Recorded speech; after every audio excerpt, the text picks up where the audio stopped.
Hello, my name's Veronica Sullivan and I'm the chair of the Kat Muscat Fellowship Custodial Committee and your host for tonight's event. I'd like to acknowledge that I'm coming to you from the sovereign lands of the Kulin Nation, in particular the Boonwurrung people, and pay my respects to their elders past and present and to First Nations communities of all lands that this broadcast reaches tonight.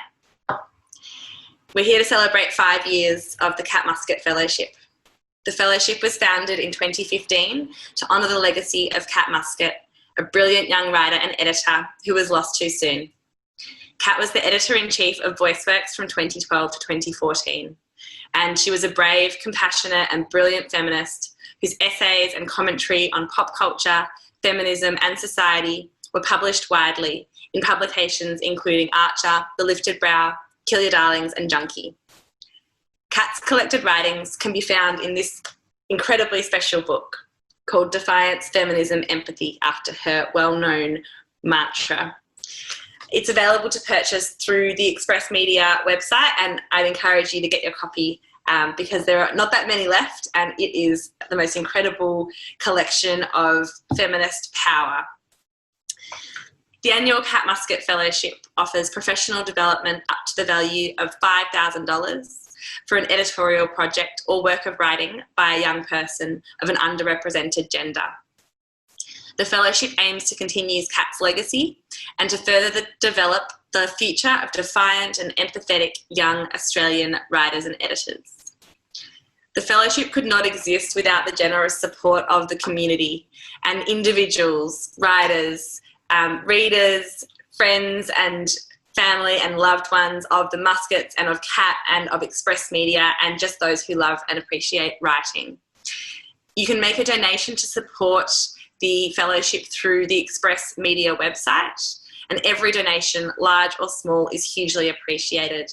It was through donations and through the very generous support of the wonderful Muscat family that the fellowship was first established and that enables it to continue to support young people. You can also support the fellowship by spreading the word, letting them know that applications are now open, and encouraging the young writers and editors in your life to apply.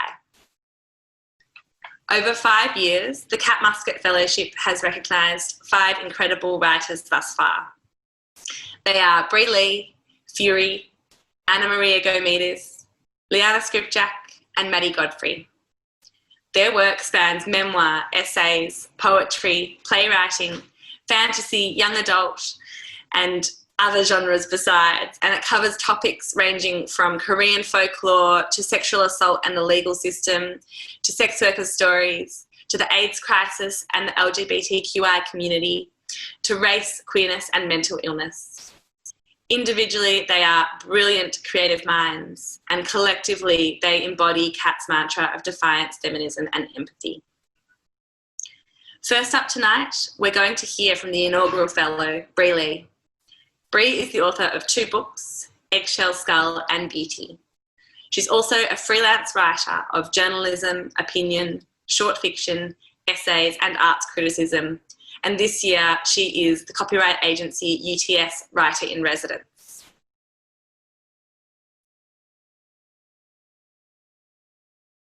Hi everybody, my name is Bri Lee and I am here to talk to you about the Kat Muscat Fellowship, which I was very honoured and fortunate to receive in its inaugural year.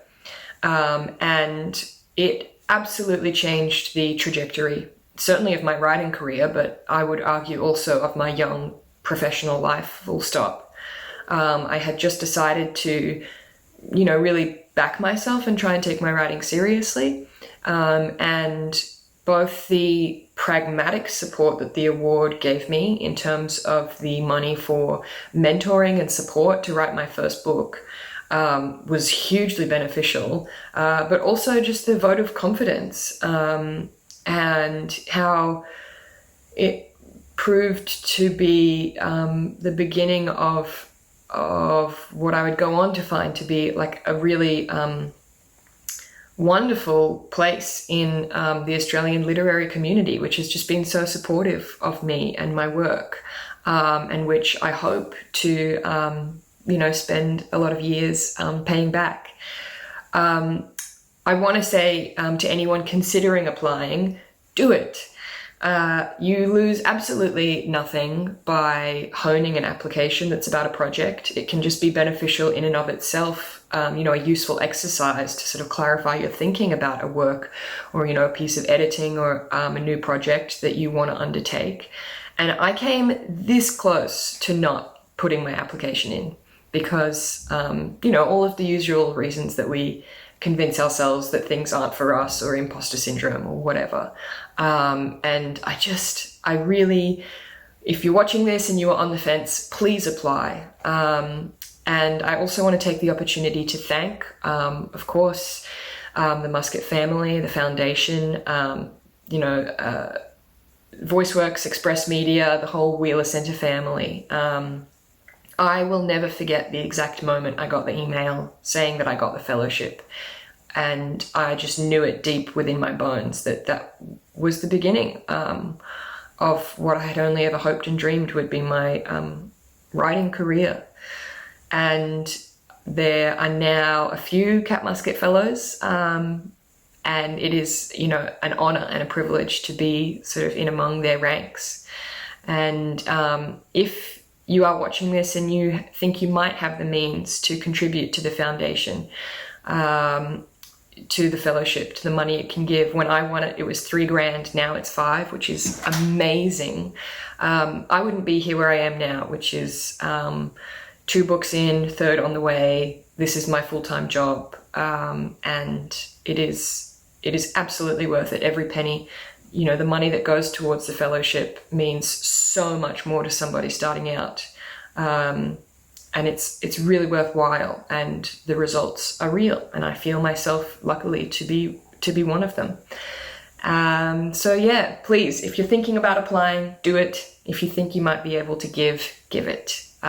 It's meant the absolute world to me. Thank you. Thank you so much, Bri. Next, we'll hear from Maria Gomides. Maria is a proud Afro-Brazilian storyteller working out of Biraranga Nam, also known as Melbourne.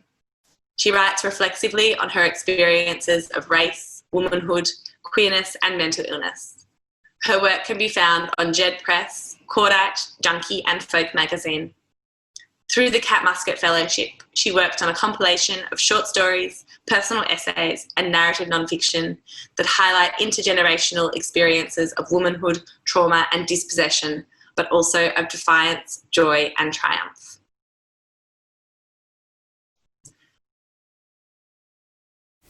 Hey everyone.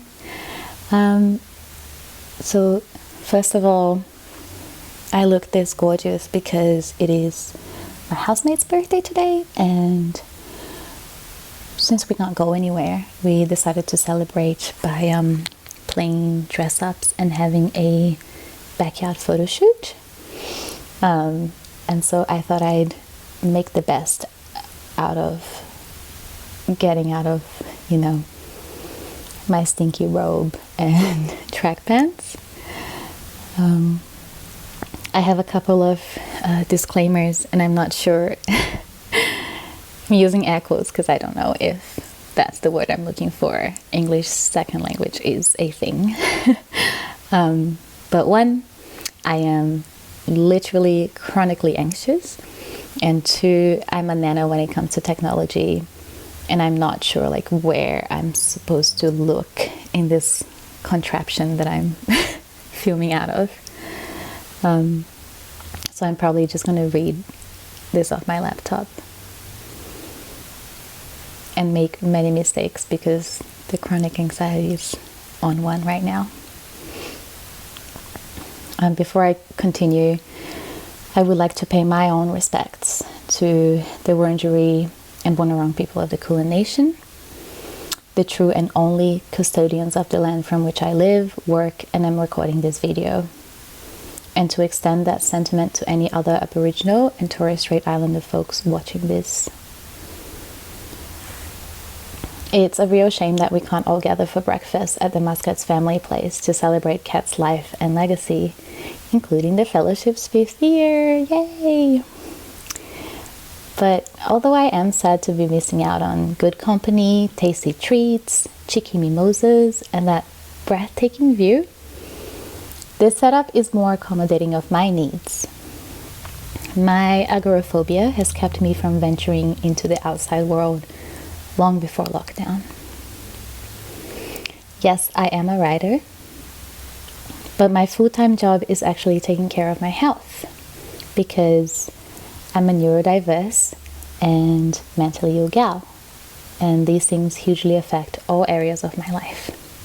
Oh, I just realized my earring is twisted. Hang on. Seeing as I'm used to being at home, you'd think that lockdown would have had little effect on me, that my day-to-day life wouldn't have changed all that much, which is true in some ways. But my mental health has been significantly affected by it too, unfortunately for the worse. I already have difficulty setting goals for myself, finding purpose, feeling motivated. Hopelessness is not an alien feeling for me. With everything going on in the world right now, what is the point is a question I've been asking myself more frequently. Not only about writing, but also about getting out of bed, showering, eating, staying in touch with friends. In the last few months, I've been offered a number of wonderful work opportunities. But instead of being excited about these, I've mostly felt weary and overwhelmed, paralyzed by anxiety. I was talking about this to the aforementioned housemate a few weeks ago, and as I listed my ever-growing to-do list out loud, I paused at, and the video for the Kat Muscat Fellowship. It's not often that I cry in front of people, but suddenly the balloon inside my chest threatened to pop, and a frog leapt into my throat, and out came the waterworks. It wasn't a sad cry. On the contrary, it was remembering that back in 2018, I submitted an application in which I allowed myself the then rare vulnerability of disclosing being mentally ill. I was nervous to do so, scared that it would be an instant deterrent. But I also wanted to be honest about the fact that my capacity to produce work fluctuates. I didn't want to set the committee up for disappointment. Being awarded the fellowship didn't only come with money, which is great and was super helpful, but it also came with the immediate and genuine support, truly genuine support, from the Muscat family and Express Media. It was then that, perhaps for the first time, I realized that I can be chronically ill and still write, that I can move at my own pace, that I don't have to feel guilty about the way my health affects my ability to work, and most importantly, that my voice, my neurodiverse, mentally ill gal voice, is worthy of a platform. In their letter of support for my application, Fury, who is a good friend, a mentor, and a past recipient of the fellowship, wrote, "The more Anna writes, the better she is. And the better she is, the more she can write." And it's true. I've gotten better at both living and writing. I'm not going to list all the publications that have featured my work or the events I've been invited to read at since receiving the fellowship, because my ADHD will swing me off track. But you could Google me after this, I guess, if you wanted to, which is sort of an achievement in itself. I wasn't sure if talking about my mental health for this was a good idea. Us mentally ill folks are often discouraged to talk about our illnesses publicly. They say it's so we can protect ourselves from judgment, but really, I think it's because it makes neurotypical people feel awkward, which is why it might be considered inappropriate. But then I remembered that this is the Kat Muscat Fellowship we're talking about here. Advocacy was a massive part of Kat's work and life. It was her passion. Defiance, feminism, empathy. Kat wrote about her own experience of mental illnesses unapologetically. Not only did she seek to educate, she also sought to represent. And this is also why I write. As I shared these feelings with my housemate, the frog eventually left my throat. The balloon in my chest stopped trying to explode. And before I knew it, I was talking about the projects I had lined up again, but this time with excitement. My capacity to produce work will always fluctuate along with my mental health. I'll still go through dark periods in my life, long and short. That feeling of hopelessness will drop by for visits here and there. But I'll always have that reminder that once upon a time, a group of people put their faith in supporting my potential and ability to create. So with that in mind, I would like to thank the Kat Muscat Fellowship Committee, especially the Muscat family, for making me feel truly safe and seen. I'm never going to forget that. I'd also like to thank Lucy and Beth, who were the angels behind Express Media in my time as a fellow, and who've actively continued to support me in the 2 years since. So please donate, buy and read the book of Kat's work. It's amazing work, and she's always fucking funny. Stay safe and have a good night. Bye.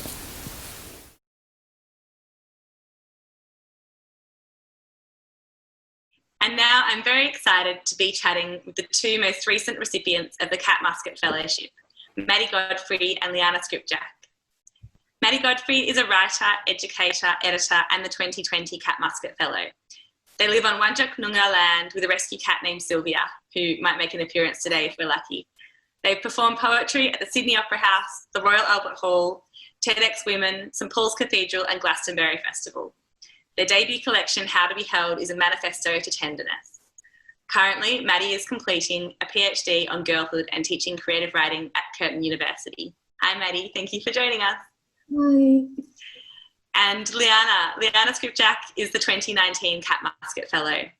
Adopted from Korea into an Australian family with a Polish background, Liana's fiction centres around the themes of identity, place and belonging.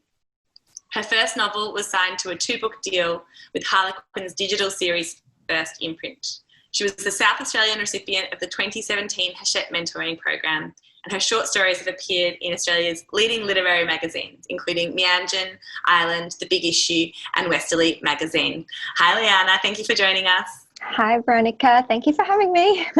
Such a pleasure. I'm so delighted to see you both and to speak with you, and just for our viewers to hear a little bit about you and your writing and your journeys as the fellows over this year and last year. Is that Sylvia, Maddie? Are we getting the cameo already? Yeah, she's ready. Yeah. She's ready for her close-up. More cats on panels. That is one thing we can all take from 2020. So I wanted to start just by asking you both about the process of deciding to apply for the Kat Muscat Fellowship, and what led you to decide to apply, and particularly whether you were tossing up or on the fence, and if so, what was holding you back and what got you over the line and prompted you to apply ultimately. Maddie, maybe we'll start with you. So I actually applied many years before 2020. So I'm a serial applier. And it got to this application, so it would have been applying really early this year or late last year, 2019. And I wasn't going to. I kind of felt like I'd done it. I'd applied so many times. And I felt like maybe it just wasn't the right thing for me. But I had this idea and I had this project that I was really passionate about and really excited about that I had never pitched pretty much to anywhere. And I remember having a really late night conversation with my partner, and I was really really self-doubty, and I was like, I don't know if anyone wants to read this, manuscript. I don't know if it's actually any good, or if it's, even something that would resonate with readers. My partner was like, just, kind of really stern with me and encouraged me to do it. And from doing that, I wrote an application that I was really proud of, maybe for the first time in my whole career. I'm really bad at grants, generally speaking. Like, I'm not very good at big upping myself. I'm not very good at celebrating myself. But I wrote this application and I was really confident, and really, it made me even more excited about the project. It made me realize this was something I did want to do. Yeah. So the act of writing it made me What was that? Lesson, isn't it? In sometimes it does take a few goes to get an opportunity or to get a grant, and it can be really deflating to miss out on things, but also there's it's the perseverance is part of it as much as anything else. I think there's a great lesson in there for people who are considering. And I love that you said that you felt confident in that application, in that successful one, that you kind of, it felt right. You felt like you were the right match for the opportunity and it was the right fit for you as well. And I'm so glad I didn't get it previous years. Like, I'm so glad, because I wasn't ready in any way. I was like, I have an idea, it's probably good, but it wasn't formed, the concept. And also because the idea I'd presented before wasn't the right idea. It wasn't the right thing for this fellowship or for me, really. So yeah, I'm really grateful for those rejections. And they also made me a better applicant. Yeah. Yeah, lovely. Liana, what about you? It's a little bit longer to cast your mind back when you were applying, which would have been late 2018, early 2019. But what was the process for you, and how did you come to apply? And were there any moments where you weren't quite sure about the application? Well, I'm so glad Maddie mentioned that they were a serial applicant. I was actually a serial lurker. I had been watching the fellowship for many years, and I didn't feel it was the right time. I didn't feel I had the idea that I wanted to take to the next level. I wasn't sure if I could pull it off. Just a lot of self-doubt as well. It was interesting, the timing, because it was lining up with a period of when I was sort of looking into reconnecting with some of my adopted roots, I guess, wanting to look into going to, there was the IKAA conference, which happens every 3 years, was happening in Korea in the year that the fellowship would have been in. And I was planning this novel that had some Korean history in it. And it all just kind of came together. I did need a bit of spurring on from friends, writer friends, who said to me, look, it's the right time. You have the idea. You've been thinking about this for a while. It's lining up with a conference that you has thematically was going to help me be in a place where I was ready to write this story. So, I guess the stars aligned, but I would encourage people to apply even if they feel that self-doubt, because it's really worthwhile. And I'm so glad I did, and just stopped watching from the shadows. Working is good too, but applying is better. Yes. You touched a little bit, Liana, on the conference and on some of the things that were percolating for you around your project. Could you tell us a little bit about the project that you applied with and that you worked on through the fellowship? Actually, now that you say that, my main concern, so the project that I was working on was The Law of Jeju. It's tentatively titled. It is set in the Three Kingdoms period of ancient Korea. It's about a young girl who is exiled from the mainland community to an island of prisoners who have all been exiled for the crime of killing men. So it's an island of women exiled for the crime of killing men, and they are all looking for some form of retribution, searching for forgiveness, or in Shin Young's case, looking to escape. So it is a young adult fantasy.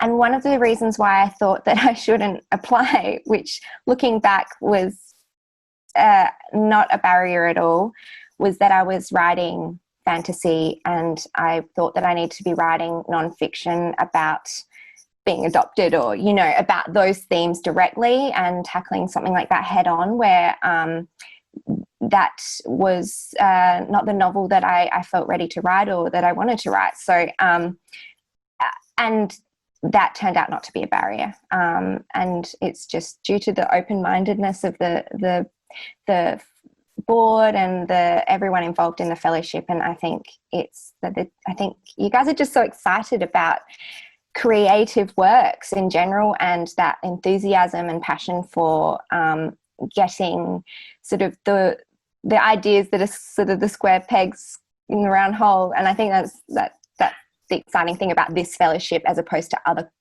writing competitions or maybe other literary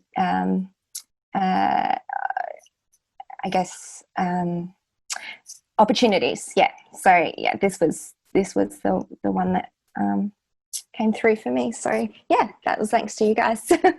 Oh, beautiful. That's lovely, Liana.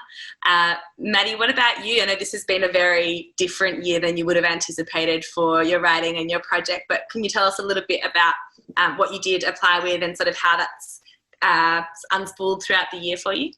Yeah.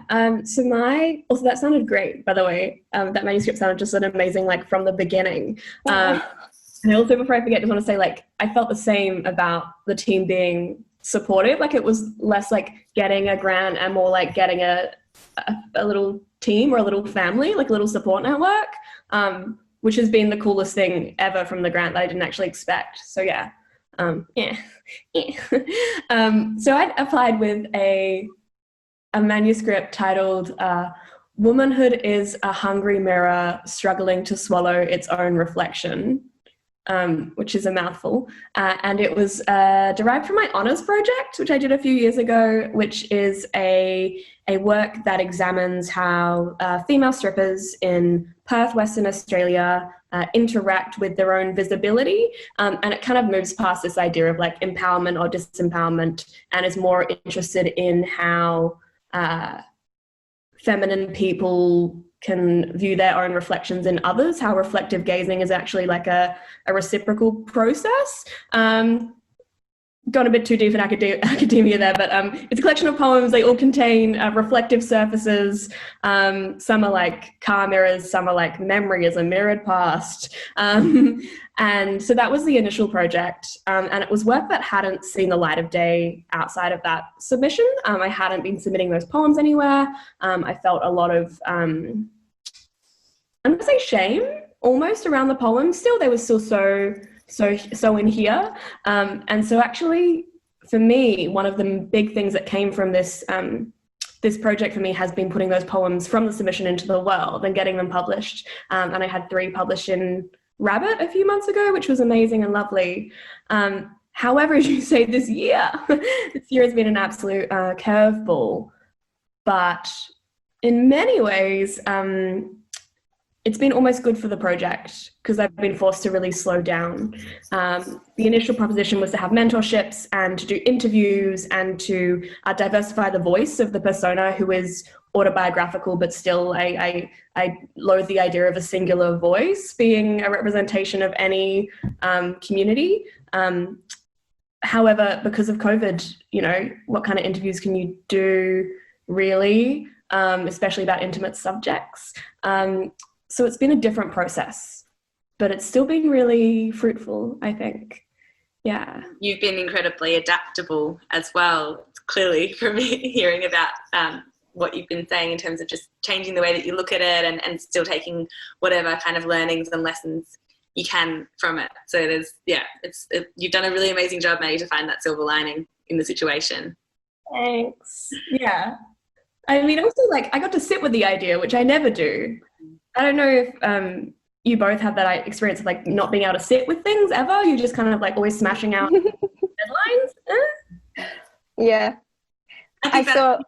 Oh, sorry. Go on, Liana. I saw when I was coming home just before, there was a boy on a bike on the side of the road, and he was just riding along, and he had his phone on him, and he was looking at his phone, and I swear he just veered straight into the wall.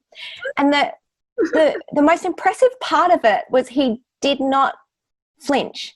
He did not react. He just turned his steering wheel back onto the road and continued on, and was just still looking at his phone.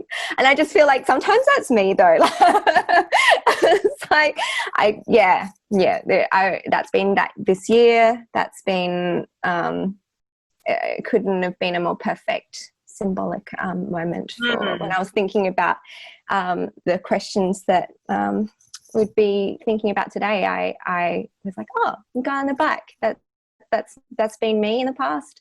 And I think, looking up a little bit and looking around and just taking a step back is always very useful for creating novel creation and any creative pathway.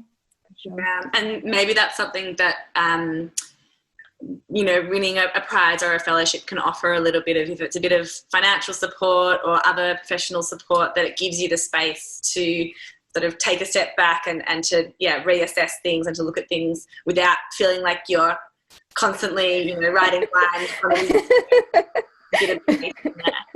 Straight into the wall. It's fine. It's fine. Everything's fine. I've got to say that your projects are so different, but they are both so powerful and so strong, and they had such distinct and urgent voices driving them from both of your writing, that it was the committee for the fellowship selection were very, very passionate and excited by them both.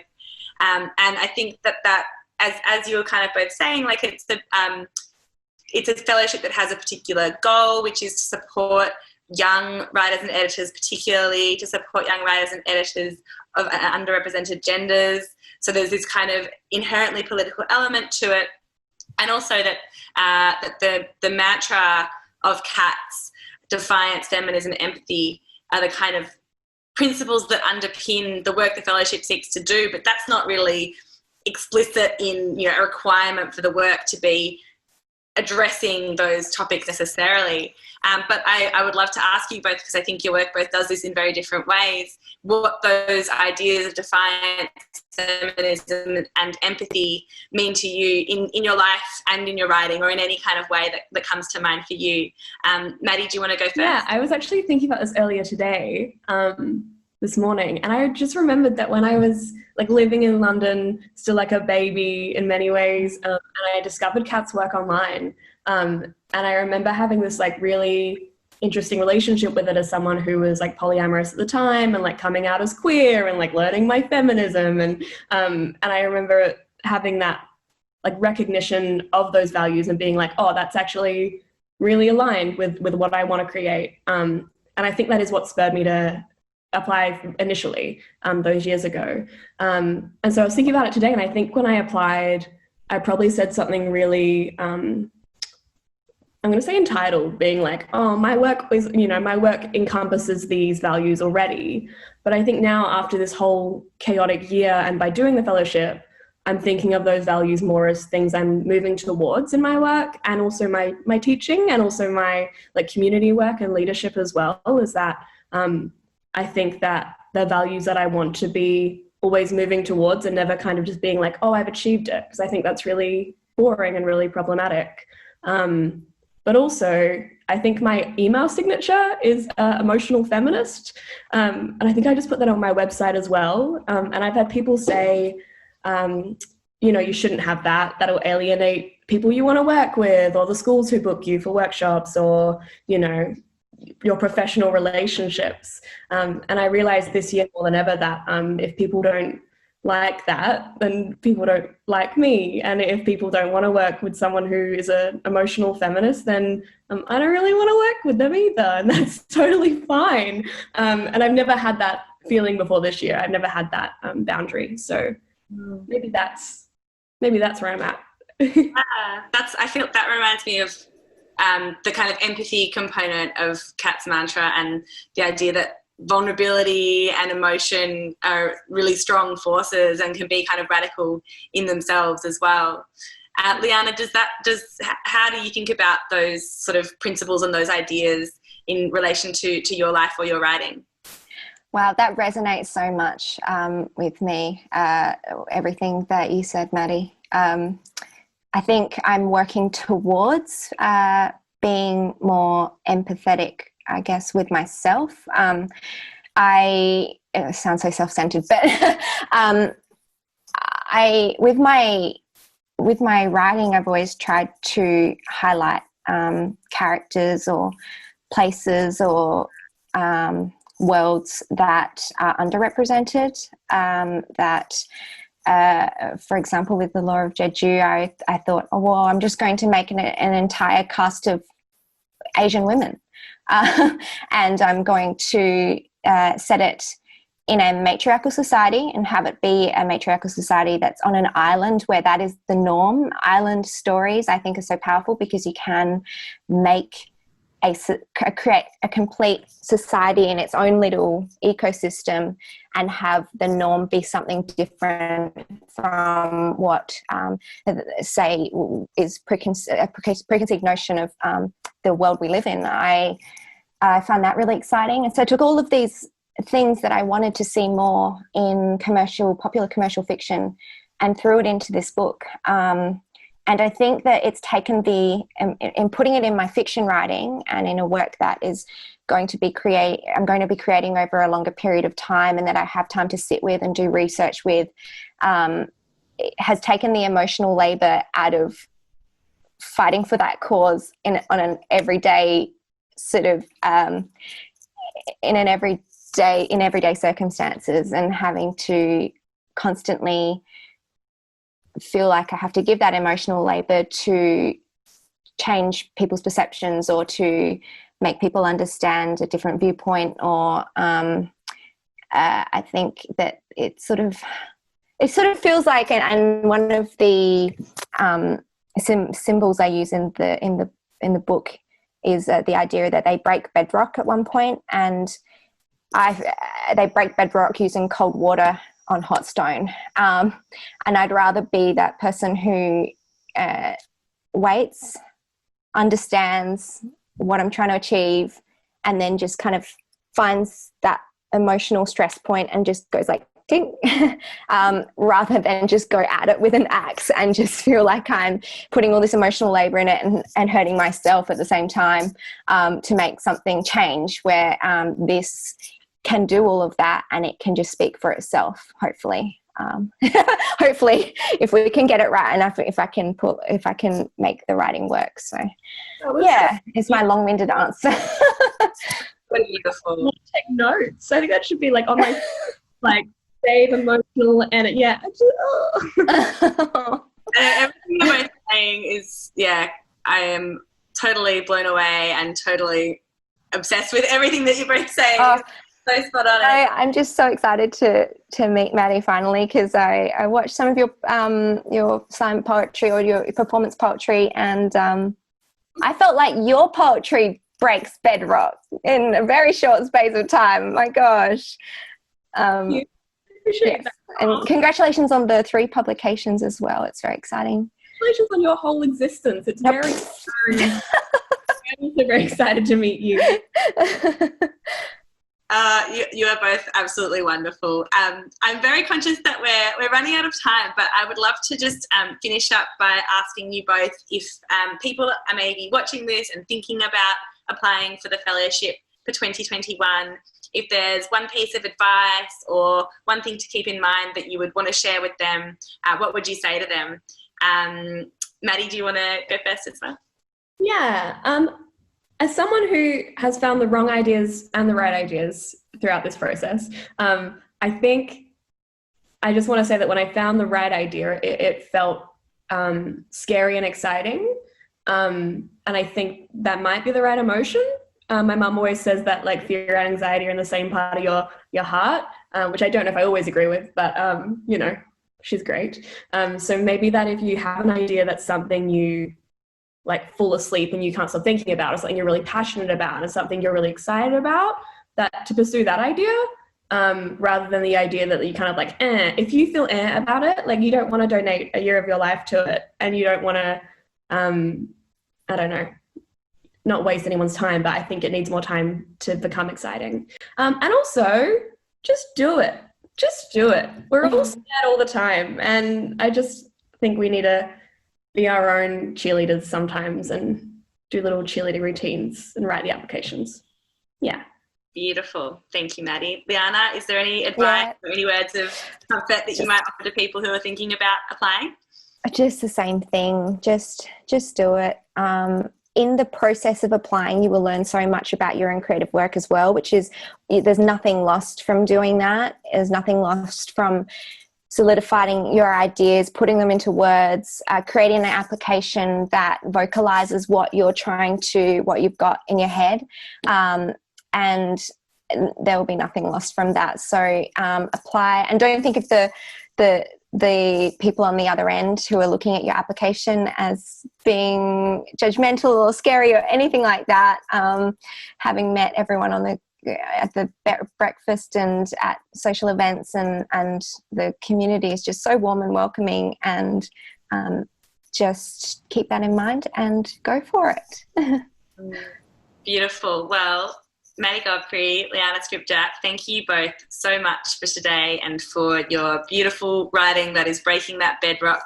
It's been such a delight to talk to you both. Thank you. Thank you, Ronnie. For having me. Thank you all so much for joining us this evening. Entries are now open for the Kat Muscat Fellowship until Sunday the 10th of January 2021. Ordinarily, we would have been celebrating the opening of entries with champagne and croissants at the Muscat family's famous annual Blue Breakfast fundraising event while hearing from the current fellow. Sadly, this year's Blue Breakfast was postponed due to COVID. However, we hope to reschedule for early 2021, so watch this space. If you'd like to support the Kat Muscat Fellowship and the work that it does, you can make a donation through the Express Media website. And while you're there, you can pick up a copy of Kat's beautiful, beautiful book. Thank you so much to all the fellows, past and present. Thank you to the custodial committee of the Kat Muscat Fellowship: Jessica Alice, Jo Tui, Zoe Barron, Elizabeth Flux, and Eleanor Gomez. Thank you to Jess, Jessie, Lucy, and the whole team at Express Media for their ongoing support of the fellowship. And thank you to Dan from Atticus Media for production assistance with the video for tonight. Finally, hugest and most enormous thanks to the wonderful Muscat family, Roz, Michael, Maddie, for your love, your support, and for making this such a very special fellowship. Good night.